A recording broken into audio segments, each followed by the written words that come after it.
모든 성도님께 주님의 평안을 빕니다. 네. 지난 2024년 10월 한국 최초로 아시아 여성 최초로 한강 작가가 노벨 문학상을 수상했지요. 특히 그녀의 대표작인 소년이 온다는 이 서점가의 품절 대란이 일어날 정도로 뜨겁게 회자되었습니다. 소설 속에서 소년은 실존 인물을 모델로 한 15살 중학생 동호를 가리키는데요. 동호는 1980년 5월 광주 민주화운동 당시 계엄군의 총칼 앞에 쓰러진 친구의 시신을 찾으러 갔다가 얼떨결에 도청 상무관에서 시신들을 관리하는 일을 돕게 된 순수한 아이입니다. 그러나 결국 동호도 그곳에 남아 있다가 목숨을 잃게 됩니다. 작가는 과거의 아픔과 눈물을 기억하며 더 나은 세상을 오게 하려는 이들을 보면서 그런 세상을 오게 만드는 이들을 기대하면서 소년을 기억한다, 소년이 죽었다가 아니라 소년이 온다라고 제목을 정한 것으로 보입니다. 오늘은 십자가의 죽음으로부터 제자들에게 성령 하나님으로 찾아오신 사건을 기억하는 성령 강림 주일입니다. 우리가 드리는 예배도 2000년 전 십자가에서 피 흘리신 예수님을 과거의 역사로 기억하는데 머물지 않습니다. 예배는 오늘 우리에게 찾아오시고 말씀하시며 역사하시는 주님을 다시금 맞이하고 응답하며 경험하는 자리입니다. 주님은 과거에 머물러 계신 분이 아니고요. 오늘의 우리를 새롭게 하시는 분입니다. 지난 우리의 날들 속에 주님께서 행하신 일들, 그리고 더 나아가 2000년 전 이 땅에 오신 주님께서 행하신 일들을 우리가 잊지 않고 기억한다면 그 기억은 우리의 오늘을 변화시키는 힘을 지니고 있습니다. 과거를 기억함을 통해서 오늘의 현실을 새롭게 바꾸는 우리 모두, 우리 사회 되기를 간절히 소망합니다. 잠시 기도하겠습니다. 주님, 이제 주님의 말씀을 나누고자 합니다. 주님의 참 복음의 진리를 바르게 잘 전할 수 있도록, 잘 들을 수 있도록 성령 하나님께서 이 시간 우리 모두의 마음 가운데 찾아오시고 역사하여 주시옵소서. 예수님의 이름으로 기도드립니다. 아멘.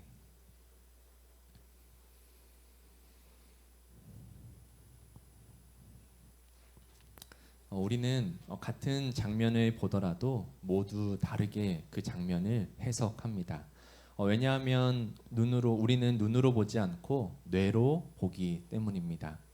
눈은 그저 빛을 받아들이는 카메라 렌즈와 같은 역할을 담당하고요. 그것이 무엇인지 해석하고 받아들이는 일은 뇌의 영역이기 때문입니다. 그래서 실제로 우리 눈에 아무런 상처나 질환이 없고 완벽하게 건강할지라도 시각을 담당하는 뇌 부분이 손상되면 완전히 앞을 보지 못하게 되지요. 눈이 아무리 선명한 빛과 정보를 뇌로 보낼지라도 뇌가 그것을 읽어내지 못하기 때문입니다. 이 말은 다시 말해서 우리 뇌는 눈을 통해 들어오는 수많은 시각 정보를 있는 그대로 보는 것이 아니고요. 기존에 알던 지식이나 과거의 경험 또는 내가 보고 싶어하는 기대를 바탕으로 짐작하고 해석한다는 뜻입니다. 소설 원인 앙자의 도입부에 이런 내용이 나오죠. 이 보아뱀이 코끼리를 삼킨 그림 말입니다. 이 어른들은 일상에서 흔히 보는 모자라고 단정 짓지만요. 이 어린 왕자는 그 모아뱀이 삼킨 그 안에 코끼리를 보았습니다. 사람은 눈이 아니라 뇌로 본다는 말이 딱 들어맞는 예시입니다. 우리 옛말에도 먼 눈에는 뭐만 보인다 이렇게 우스갯소리도 있는데요.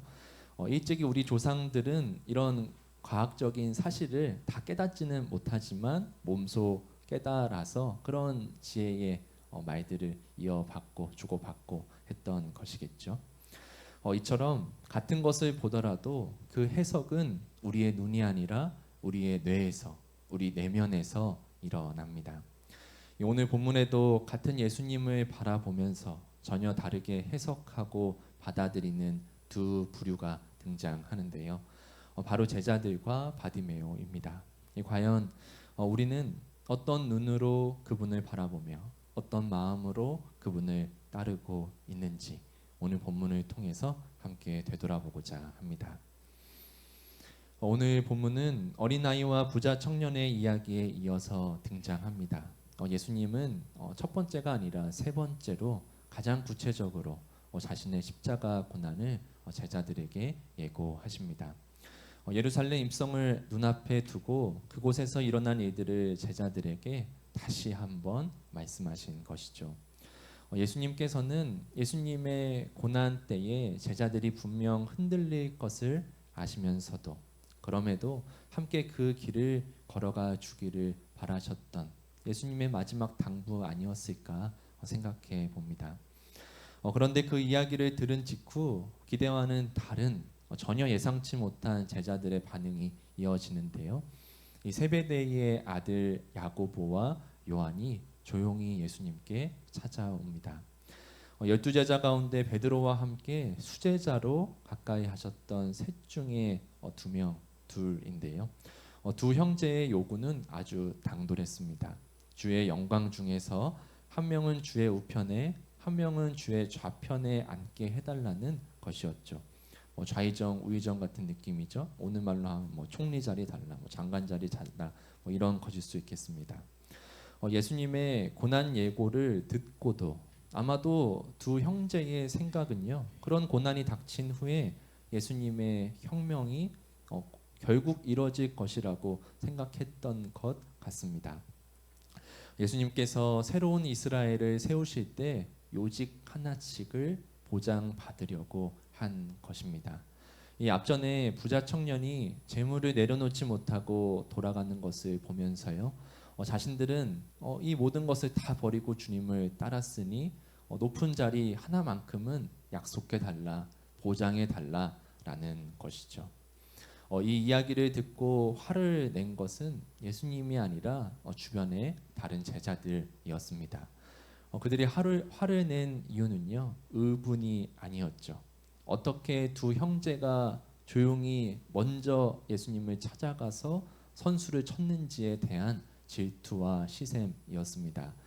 다른 제자들의 속마음도 그 두 사람과 사실상 다르지 않았다는 것이죠. 이런 제자들의 모습을 보시는 예수님께서는 그럼에도 다시 한번 친절하게 그분의 역사를, 그분의 사역을 설명해 주시는데요. 44절과 45절 말씀입니다. 제가 한 번 더 읽겠습니다. 너희 가운데서 누구든지 으뜸이 되고자 하는 사람은 모든 사람의 종이 되어야 한다. 인자는 섬김을 받으러 온 것이 아니라 섬기러 왔으며 많은 사람을 구원하기 위하여 치를 몸값으로 자기 목숨을 내주러 왔다. 여기서 예수님께서 사용하신 몸값은요, 개역 개정에서는 대속물로 나오고요, 세번역에서는 좀 더 구체적인 단어에 좀 더 가까운 몸값으로 이렇게 번역해서 나오고 있는데요. 이 단어는 당시 유대인들에게 충격적인 단어였습니다. 이 단어는 성전 제사 용어가 아니고요, 노예나 전쟁 포로를 해방시키기 위해서 대신 지불하는 말 그대로 몸값을 가리키는 말이었습니다. 예수님은 지금 자신이 왕이 되어 지배하러 오신 것이 아니라 오히려 죄와 죽음에 포로된 모든 이들을 풀어주기 위해서 자신의 목숨을 몸값으로 내어주는 길을 가고 있다고 다시 한번 알려주시고 선언하신 것입니다. 그러나 안타깝게도 제자들의 영적인 눈은 여전히 닫혀 있었는데요. 그들은 자신들이 보고 싶은 대로 예수님을 바라보고 있었습니다. 이전의 역사에서 가장 위대했던 다윗 왕 그리고 솔로몬 왕처럼 이스라엘을 로마 제국으로부터 해방시키고 부강한 이스라엘 나라를 재건할 정치적인 왕으로서의 예수님으로 말입니다. 이런 해프닝이 있은 직후 한 인물이 이야기에 등장하는데요. 바로 바디메오입니다. 이 마가복음뿐만 아니라 다른 사복음서를 읽어봐도요, 예수님께 치유받은 많은 사람을 기록하지만요, 이렇게 이름이 명시되는 경우는 매우 드뭅니다. 앞서 등장한 부자 청년, 스스로 부자라고 말도 안 해도 그 주변에 있는 사람들이 다 부자인 걸 아는 부자 청년의 이름도 성서는 언급하지 않는데요. 그런데 여기에서 바디메오라는 이름이 기록된 것을 보면 그가 후대의 초대교회 공동체에서도 회자되는 예수님의 증인이었을 가능성이 있습니다. 이 바디메오는 그럼 어떤 사람이었을까요? 먼저 그의 이름을 살펴보면요, 바디메오, 이 바는 아들을 뜻합니다. 그래서 세번역에서는 잘 설명돼 있죠. 그래서 이 디메오의 아들이다라는 뜻의 이름으로 바디메오입니다.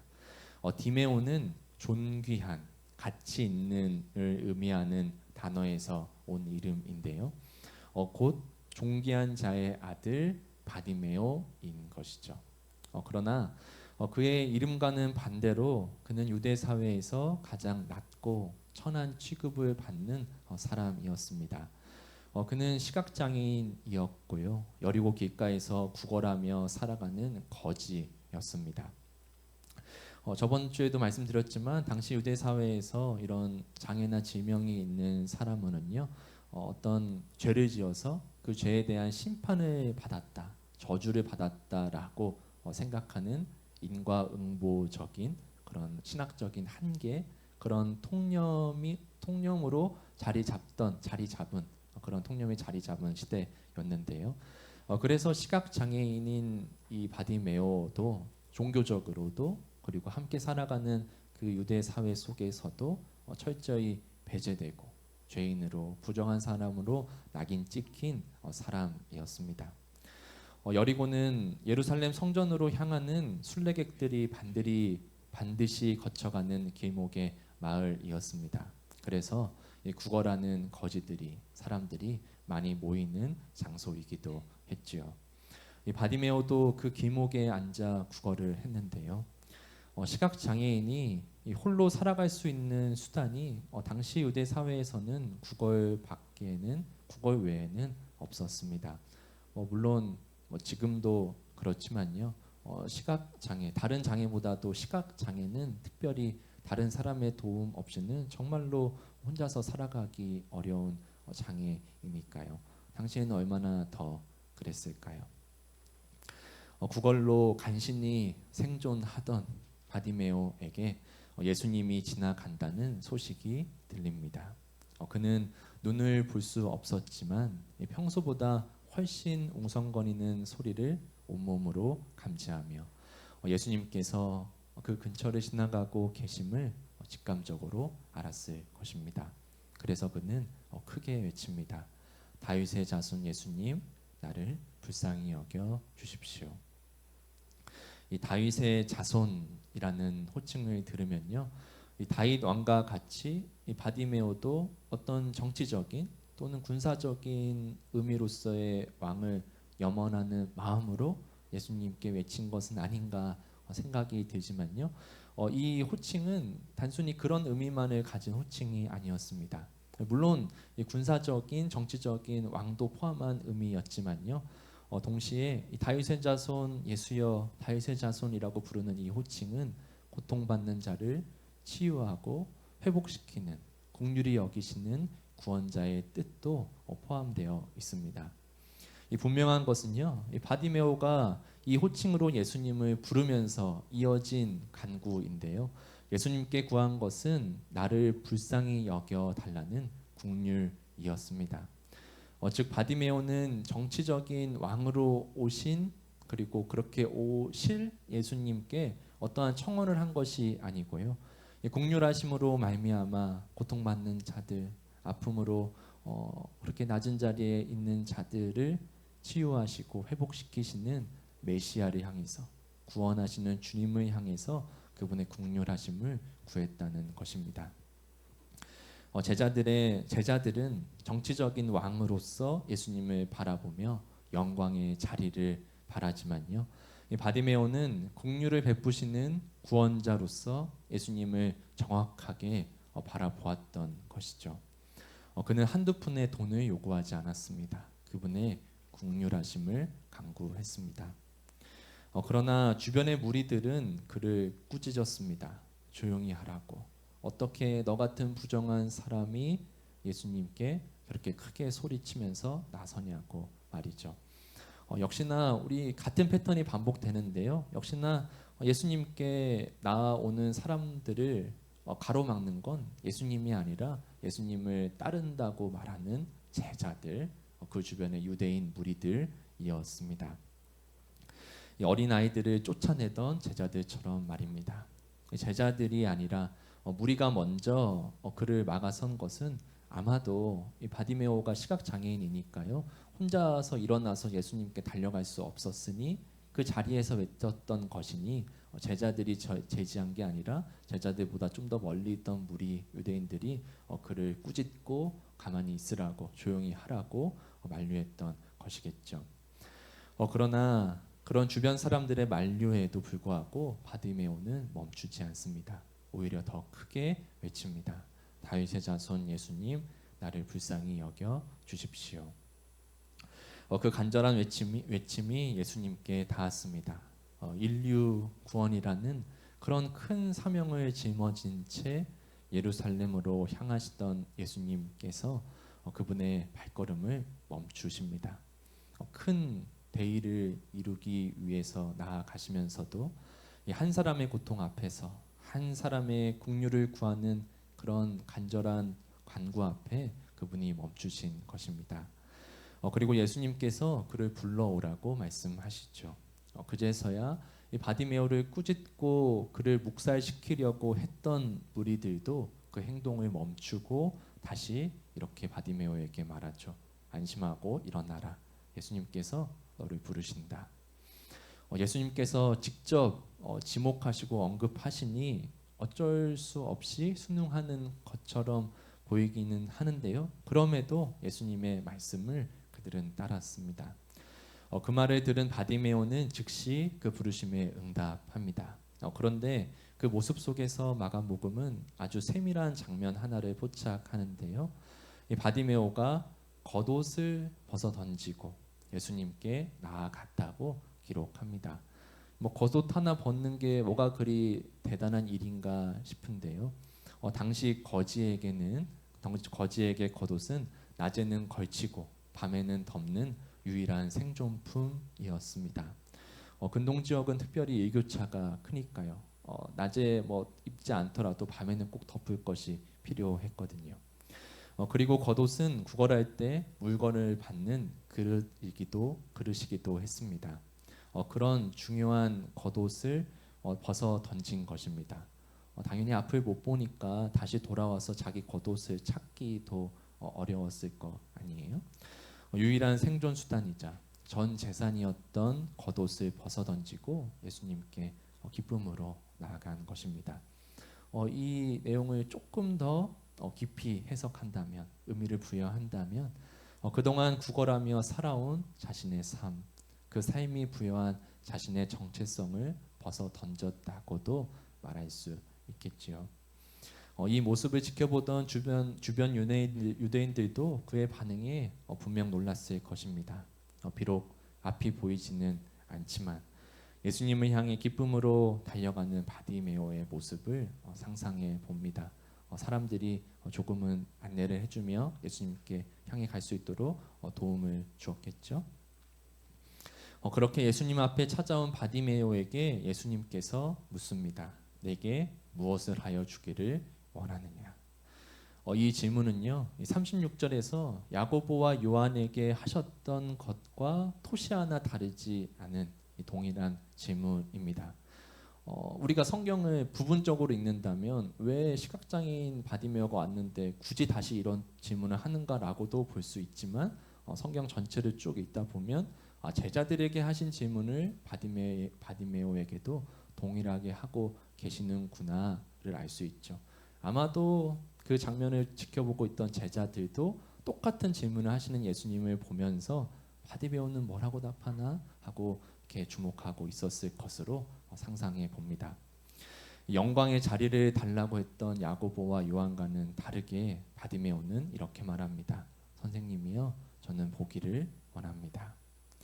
어떻게 보면 시각 장애인이었던 바디메오에게 있어서는 본다는 것이 가장 현실적이고 가장 필요하고 당연한 대답 아닌가. 영광의 자리를 달라는 그런 현실적인 요청을 했던 제자들과 별반 다르지 않은 대답이지도 않을까라는 생각이 들기도 하는데요. 이 바디메오가 원한 것은 단지 시력의 회복이 아니라 예수님을 오롯이 예수님으로 바라보고 해석할 수 있는 그런 내면의 믿음의 눈을 포함한 바라봄일지도 모르겠습니다. 그런 믿음의 강구가 담겨 있었기 때문일까요? 예수님은 바디메오의 대답을 들으시고 이렇게 말씀하시죠. 가라, 내 믿음이 너를 구원하였느니라. 여기서 구원이라고 번역한 소조라는 헬라어 단어는요, 육체적인 치유와 영적인 구원 모두 아우르는 단어입니다. 예수님의 구원은 영혼만의 구원만을 의미하지 않고 영육의 그런 구원을 모두 포함한다고 우리는 다시금 알 수 있죠. 그렇다고 해서요, 우리가 가지고 있는 육체적 불편함이 있다고 해서 구원받지 못했음을 뜻한다고 생각해서는 또한 안 됩니다.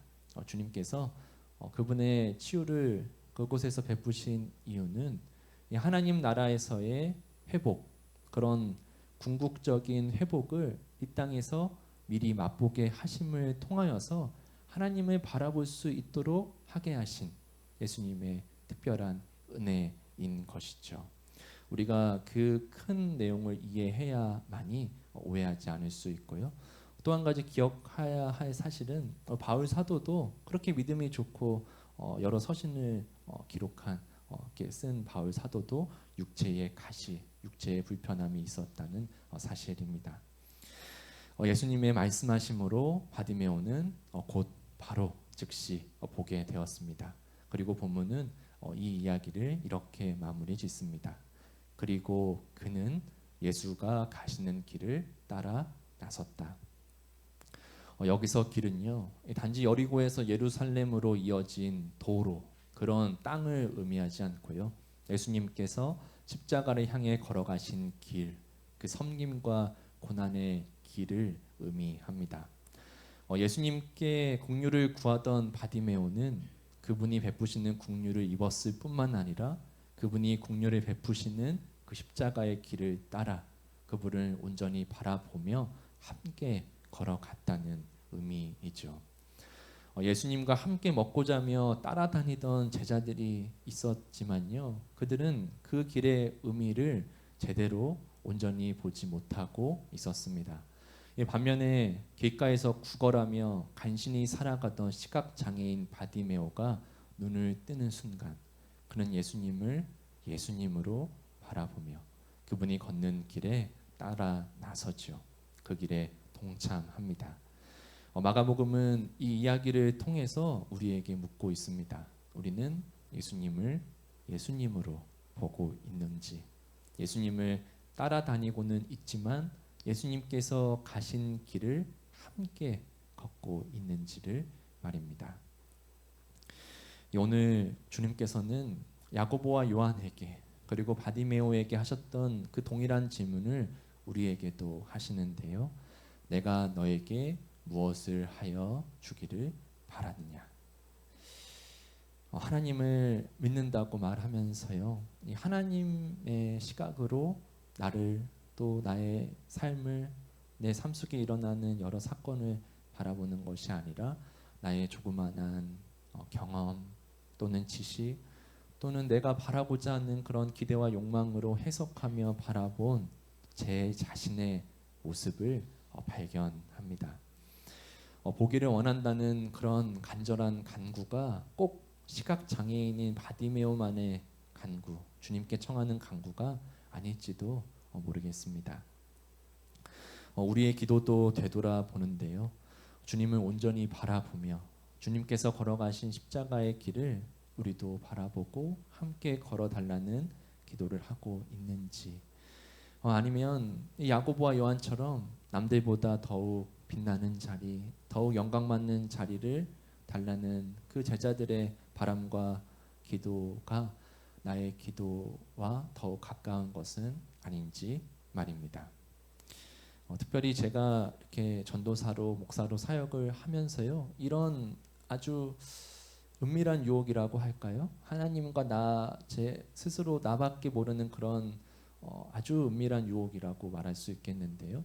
분명 누가 보아도 옳은 일, 선한 일을 하게 되면 그 뒤에 침묵하기보다는 어떻게 해서든 내가 그만큼의 신앙을 가진 사람이다, 내가 그만큼의 인격을 가진 사람이다, 내가 그만큼의 헌신을 한 사람이다라는 그 내용을 꼭 누군가에게는 바라고 싶은 그런 욕망이, 그런 유혹이 제게도 아주 치명적으로 있습니다.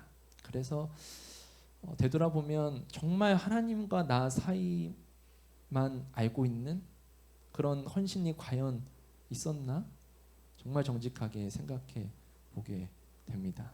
정말 예수님께서 말씀하신 아무도 모르게 그렇게 베풀면 하나님께서 아신다는 그 말씀이 나에게는 해당이 될까?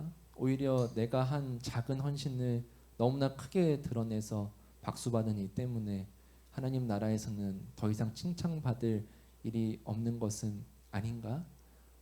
이렇게 주목받는 자리에 있다 보면 그런 생각을 정직하게 하게 됩니다. 우리는 눈이 아닌 뇌로 봅니다. 우리 뇌가 우리가 알고 있고 겪어왔고 바라는 바대로 봅니다. 그래서 예수님 곁에 가장 오래 있었던 제자들이었지만요, 예수님을 가장 못 보았습니다. 그러나 앞이 보이지 않은 채 길가에 앉아 구걸하던 거지 바디메오는 예수님을 가장 정확하게 보았습니다. 오늘 우리도 주님을 주님으로 바라보며 주님께서 가시는 길을 따라 함께 걸어가는 우리 모두 되기를 간절히 축원드립니다.